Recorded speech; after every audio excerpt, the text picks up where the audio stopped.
മാസം തോറും 50,000 രൂപ നിങ്ങൾക്ക് സ്റ്റോക്കുകളുടെ ഡിവിഡൻഡ് എന്നുള്ള രീതിയിൽ ഒരു പാസീവ് ഇൻകം എങ്ങനെ നേടാം, അതിന് എത്ര രൂപ നിക്ഷേപിക്കണം, ഏതൊക്കെ സ്റ്റോക്കുകൾ നിക്ഷേപിക്കണം, അതിൽ ഓരോ സ്റ്റോക്കിലും എത്രമാത്രം നിക്ഷേപിക്കണം എന്നുള്ളതിനെ പറ്റിയുള്ള ഒരു ഡീറ്റെയിൽഡ് ആയിട്ടുള്ള വീഡിയോ ആണ് ഇന്ന് റുപ്പി മങ്ക് കൊണ്ടുവന്നിട്ടുള്ളത്. ഇന്ത്യയിലെ ഏറ്റവും മികച്ച ഡിവിഡൻഡ് yield ഉള്ള 11 സ്റ്റോക്കുകളിൽ ഒരു പ്രത്യേക രീതിയിൽ ഇൻവെസ്റ്റ് ചെയ്തുകൊണ്ട് ഓരോ മാസവും ഒരു 50,000 രൂപ വരെയൊക്കെ ഡിവിഡൻഡ് കിട്ടുന്ന ഒരു ഓപ്ഷനെ പറ്റിയിട്ടാണ് ഇന്ന് പറയുന്നത്. ഈ വീഡിയോയിൽ പറയുന്ന സ്റ്റോക്കുകൾ വാങ്ങാനോ വിൽക്കാനോ ഉള്ള ഒരു റെക്കമെൻഡേഷനായിട്ട് ഈ വീഡിയോ നിങ്ങൾ എടുക്കരുത്. ഞാൻ എൻ്റെ ഒരു അനാലിസിസിൽ നിന്ന് ഞാൻ കണ്ടെത്തിയ കാര്യങ്ങൾ ചെയ്യുന്നു എന്ന് മാത്രമേ ഉള്ളൂ.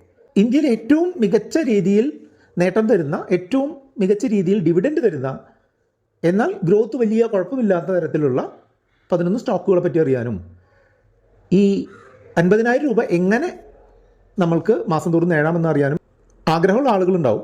അവർക്ക് ഈ വീഡിയോ ഒന്ന് ഷെയർ ചെയ്ത് കൊടുക്കുക. പിന്നെ ഇത്തരം കണ്ടന്റുകൾ ഇനിയും കാണാൻ താല്പര്യമുണ്ടെന്നുണ്ടെങ്കിൽ ഈ വീഡിയോ ഒന്ന് ലൈക്കും കൂടെ ചെയ്യുക. അതുപോലെ നമ്മുടെ ചാനൽ സബ്സ്ക്രൈബ് ചെയ്യാനായിട്ടൊന്ന് ശ്രമിക്കുകയും ചെയ്യാം. ഡിവിഡൻഡ് എന്ന് പറഞ്ഞിട്ടുണ്ടെങ്കിൽ എന്താണ്? നമ്മളൊരു സ്റ്റോക്ക് വാങ്ങുമ്പോൾ നമ്മൾ ആ കമ്പനിയുടെ ഓണറായിട്ട് മാറുകയാണ്, ഒരു ചെറിയ രീതിയിലുള്ള ഓണറായിട്ട് മാറുകയാണ്. ആ കമ്പനി ലാഭം ഉണ്ടാക്കുമ്പോൾ അതിൽ നിന്നൊരു വിഹിതം മേടിക്കാനുള്ള അല്ലെങ്കിൽ ലഭിക്കാനുള്ള അർഹതയുണ്ട്. ആ ലാഭവിഹിതത്തിനെയാണ് ഡിവിഡൻഡ് എന്ന് പറയാം. മിക്കവാറും ലാഭത്തിലുള്ള കമ്പനികളായിരിക്കും ഡിവിഡൻഡ് തരിക. അതായത് അവരുടെ ചിലവുകൾ അവരുടെ വരവിനേക്കാൾ കുറഞ്ഞിട്ടുള്ള കമ്പനികൾ ആയിരിക്കും മിക്കവാറും ലാഭം തരിക. പക്ഷേ ലാഭത്തിലല്ലാത്ത കമ്പനികളും ഡിവിഡൻഡ് തരുന്നതായിട്ട് കണ്ടിട്ടുണ്ട്. അത് എങ്ങനെയാണ് നടക്കുന്നതെന്ന് വെച്ചാൽ, ഈ ഡിവിഡൻഡ് കൊടുക്കുന്നതിനായിട്ട് മറ്റുള്ള കാര്യങ്ങൾക്കൊക്കെ ആയിട്ട് കമ്പനികൾ ക്യാഷ് റിസർവ് വെച്ചിട്ടുണ്ടാവും. ആ ക്യാഷ് റിസർവിൽ നിന്ന് നമുക്ക് ഡിവിഡൻഡ് തരികയാണ് ചെയ്യുക. അപ്പോൾ ഡിവിഡൻഡ് തരുന്ന എല്ലാ കമ്പനികൾക്കും ലാഭമുണ്ട് എന്നുള്ള തെറ്റിദ്ധാരണ അരുത്. മനസ്സിലായി? ലാഭവിഹിതം എന്നാണ് ഡിവിഡൻ്റെ പേര് എന്നുണ്ടെങ്കിലും ലാഭത്തിൽ നിന്നായിരിക്കണം ഇല്ല എപ്പോഴും ഡിവിഡൻഡ് തരുന്നത് എന്നുള്ളത് ശ്രദ്ധിക്കുക. പലരും 200% ഡിവിഡൻഡ്, 300% ഡിവിഡൻഡ്, 150% ഡിവിഡൻഡ് ഒക്കെ കമ്പനികൾ കൊടുക്കുന്ന സ്ക്രീൻഷോട്ടുകളൊക്കെ നമുക്ക് അയച്ചു തരാറുണ്ട്. ഈ സ്റ്റോക്ക് നല്ലതല്ല, ഇവർ ഇത്രയും ഡിവിഡൻഡ് കൊടുക്കുന്നുണ്ടല്ലോ. അങ്ങനെയുള്ള സ്റ്റോക്കുകളുടെ വില, മാർക്കറ്റിൽ നടന്നുകൊണ്ടിരിക്കുന്ന വില ചിലപ്പോൾ 500 രൂപയായിരിക്കും. അപ്പോൾ ആളുകളൊക്കെ വിചാരിക്കുന്നത് 100% ഡിവിഡൻഡ് എന്ന് പറഞ്ഞിട്ടുണ്ടെങ്കിൽ ഈ 500 രൂപ തന്നെ ലാഭവിഹിതമായിട്ട് ലഭിക്കുമെന്നായിരിക്കും വിചാരിക്കേണ്ടാവുക. പക്ഷേ ഒരിക്കലും അങ്ങനെ നിങ്ങൾ തെറ്റിദ്ധരിക്കരുത്. കമ്പനിയുടെ ഡിവിഡൻഡ് പേ ഔട്ട് റേഷ്യോ പറയുന്നത് എന്താണെന്ന് വെച്ചാൽ, ആ സ്റ്റോക്കിൻ്റെ ഫേസ് വാല്യൂ അതിനെ ബേസ് ചെയ്തുകൊണ്ടാണ് ഈ ഇത് പറയുന്നത്, ഡിവിഡൻഡ് പേ ഔട്ട് റേഷ്യോ പറയുന്നത്. ഉദാഹരണമായിട്ട് പറയുകയാണെന്നുണ്ടെങ്കിൽ 10 രൂപ ഫേസ് വാല്യൂ ഉള്ള ഒരു സ്റ്റോക്ക് ചിലപ്പോൾ ഇപ്പോൾ ട്രേഡ് ചെയ്യുന്നത് 500 രൂപയ്ക്കായിരിക്കും. അപ്പോൾ 100% ഡിവിഡൻഡ് കൊടുക്കുക എന്ന് പറഞ്ഞിട്ടുണ്ടെങ്കിൽ എന്താണ്? 10 രൂപയുടെ 100% ലാഭവിഹിതം കൊടുക്കുക. അതായത് ഒരു സ്റ്റോക്കിന്മേൽ 10 രൂപ കൊടുക്കുക എന്നാണ് അർത്ഥം. അല്ലാതെ ഇപ്പോൾ അത് ട്രേഡ് ചെയ്യുന്ന 500 രൂപയുടെ 100%, അതായത് 500 രൂപ തന്നെ കൊടുക്കുക എന്നുള്ളതല്ല അർത്ഥം. അപ്പോൾ ഡിവിഡൻഡ് പേ ഔട്ട് റേഷ്യോ നോക്കിക്കൊണ്ട് നിങ്ങൾ തെറ്റിദ്ധരിക്കപ്പെടരുത്. മനസ്സിലായില്ലേ? അപ്പോൾ ശരിക്കും നിങ്ങൾ നോക്കേണ്ടത് ഡിവിഡൻഡ് yield എന്ന് പറഞ്ഞിട്ടുള്ളൊരു റേഷ്യോ ആണ്. ഡിവിഡൻഡ് yield എന്ന് പറഞ്ഞാൽ ഒന്നുമില്ല, നമുക്ക് ഒരു വർഷം ആവറേജ് കിട്ടുന്ന ആ ഒരു dividend divided by current price. ഇപ്പോൾ ഒരു വർഷം ഒരു സ്റ്റോക്കിൽ നിന്ന് 100 രൂപ കിട്ടുന്നുണ്ട് ലാഭവിഹിതമായിട്ട്. ആ സ്റ്റോക്കിൻ്റെ വില 2000 രൂപയാണ്. ഒരു സ്റ്റോക്ക് ഇപ്പോൾ ട്രേഡ് ചെയ്തുകൊണ്ടിരിക്കുന്നത് 2000 രൂപയാണെന്നുണ്ടെങ്കിൽ 100/2000 അതായിരിക്കും നമ്മളുടെ ഡിവിഡൻഡ് yield. മനസ്സിലായില്ലേ? ഡിവിഡൻഡ് പേ ഔട്ട് റേഷ്യോ നമ്മളെ സാധാരണ ആളുകളെ തെറ്റിദ്ധരിപ്പിക്കാൻ സാധ്യതയുണ്ടെന്നുണ്ടെങ്കിലും ഡിവിഡൻഡ് yieldനെ പറ്റി മനസ്സിലാക്കിയിട്ടുള്ള ആളുകൾക്ക് കൃത്യമായിട്ട് എത്ര ഡിവിഡൻഡ് കിട്ടും എന്നുള്ള ഒരു കാൽക്കുലേഷൻ വെച്ച് നമുക്ക് കണ്ടുപിടിക്കാനായിട്ട് പറ്റും. ഞാനിവിടെ പറയുന്നത് ഒരു 11 സ്റ്റോക്കുള്ള ഒരു പോർട്ട്ഫോളിയോ ആണ് എന്ന് പറഞ്ഞു. നമുക്ക് 50,000 രൂപ മാസം തോറും ഡിവിഡൻഡ് കിട്ടുന്ന, അല്ലെങ്കിൽ ഒരു വർഷം 6 ലക്ഷം രൂപ ഡിവിഡൻഡ് കിട്ടുന്ന ഒരു സ്റ്റോക്ക് പോർട്ട്ഫോളിയോ ആണ് ഞാൻ ഇവിടെ പറയാനായിട്ട് പോകുന്നത്. ആ സ്റ്റോക്ക് പോർട്ട്ഫോളിയോയിൽ നമ്മൾ ആവറേജ് ഒരു 4% ഡിവിഡൻഡ് yield തരണം എന്നുണ്ടെങ്കിൽ ഈ 50,000 രൂപ ഒരു മാസം അല്ലെങ്കിൽ 6 ലക്ഷം രൂപ ഒരു വർഷം നിങ്ങൾക്ക് ഡിവിഡൻഡ് കിട്ടണമെന്നുണ്ടെങ്കിൽ 4% വെച്ച് നോക്കുകയാണെന്നുണ്ടെങ്കിൽ 1.5 കോടി രൂപയുടെ, 1,50,00,000 രൂപയുടെ പോർട്ട്ഫോളിയോ ഉണ്ടാക്കണം.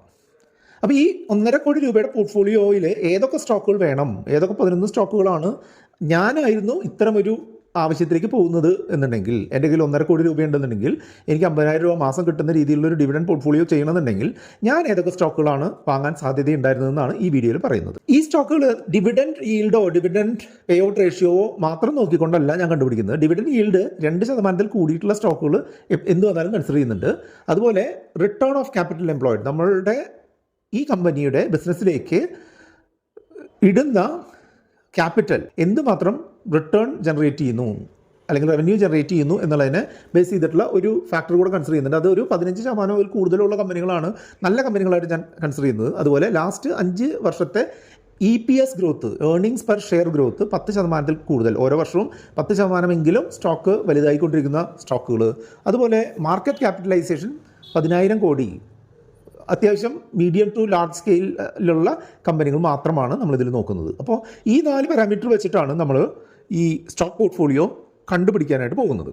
ഇപ്പോൾ നിങ്ങൾ ആ സ്റ്റോക്ക് പോർട്ട്ഫോളിയോ ഏതൊക്കെയാണെന്ന് ചോദിച്ചു കഴിഞ്ഞാൽ national aluminium, NMDC, UTI AMC, GE shipping, Redington, Maharashtra bank, നാം ഇന്ത്യ, ഗ്ലാക്സോ, ഇന്ത്യ മാർട്ട്, നവ, കോൾഗേറ്റ് പാമലു, ഇത്രയും സ്റ്റോക്കുകളാണ് ഞാനാണ് ഈ സ്റ്റോക്ക് പോർട്ട്ഫോളിയോ മെയിൻറ്റെയിൻ ചെയ്തുകൊണ്ട് 50,000 രൂപ ഓരോ മാസവും ഡിവിഡൻഡ് വാങ്ങാൻ താല്പര്യപ്പെടുന്നുണ്ടെങ്കിൽ ചെയ്യുക. ഈ സ്റ്റോക്കുകളിൽ തന്നെ ഞാനൊരു അഡ്ജസ്റ്റ് ചെയ്തിട്ടുള്ള രീതിയിലാണ് ഇത് ഇൻവെസ്റ്റ് ചെയ്യാൻ ഉദ്ദേശിക്കുന്നത്. നാഷണൽ അലുമിനിയത്തിലും NMDCയിലും ഞാൻ 10 ലക്ഷം രൂപ വെച്ചിടും, 20 ലക്ഷം രൂപ UTI AMCയിലിടും, 10 ലക്ഷം രൂപ GE ഷിപ്പിംഗിലിടും, 10 ലക്ഷം രൂപ റെഡിങ്ടണിലിടും, മഹാരാഷ്ട്ര ബാങ്കിൽ 10 ലക്ഷം രൂപയിടും, നിപ്പോൺ അസറ്റ് മാനേജ്മെൻറ്റ് കമ്പനിയിൽ 10 ലക്ഷം രൂപയിടും, ഗ്ലാക്സോയിൽ 20 ലക്ഷം രൂപയിടും, ഇന്ത്യ മാർട്ടിൽ 10 ലക്ഷം രൂപയിടും, നവ എന്നുള്ള കമ്പനിയിൽ 15 ലക്ഷം രൂപയിടും, കോൾഗേറ്റ് പാമലിയിൽ 15 ലക്ഷം രൂപയിടും. ഇതിൽ ഈ ഒരു രീതിയിൽ അസറ്റ് അലോക്കേറ്റ് ചെയ്ത് കഴിഞ്ഞിട്ടുണ്ടെന്നുണ്ടെങ്കിൽ നമ്മുടെ ഒരു കാൽക്കുലേഷൻ പ്രകാരം നമുക്ക് ഏകദേശം 1.5 കോടി രൂപ ഇൻവെസ്റ്റ് ചെയ്തിട്ടുണ്ടെങ്കിൽ ആവറേജ് ഒരു 50,000 രൂപ ഓരോ മാസവും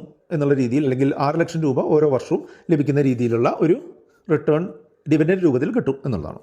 പക്ഷേ ഈ ഡിവിഡൻഡ് രൂപത്തിൽ നമുക്ക് കിട്ടുന്ന ഈ ഒരു മന്ത്ലി ഇൻഫ്ലോ, അല്ലെങ്കിൽ നമുക്കൊരു ഇൻകം, നമ്മൾക്ക് കുറേ റിസ്ക്കുകളുണ്ട് എന്നുള്ളത് നിങ്ങൾ മനസ്സിലാക്കുക. റിസ്ക് ഫ്രീ അല്ലാത്ത മെത്തേഡ് അല്ല എന്നുള്ളത് നിങ്ങൾ മനസ്സിലാക്കുക. ഒന്നാമത്തെ റിസ്ക് എന്താണെന്ന് വെച്ചാൽ ഇതിന് വളരെ വലിയ ഒരു ഇൻവെസ്റ്റ്മെൻറ്റ് ആവശ്യമുണ്ട് എന്നുള്ളതാണ്, അല്ലേ?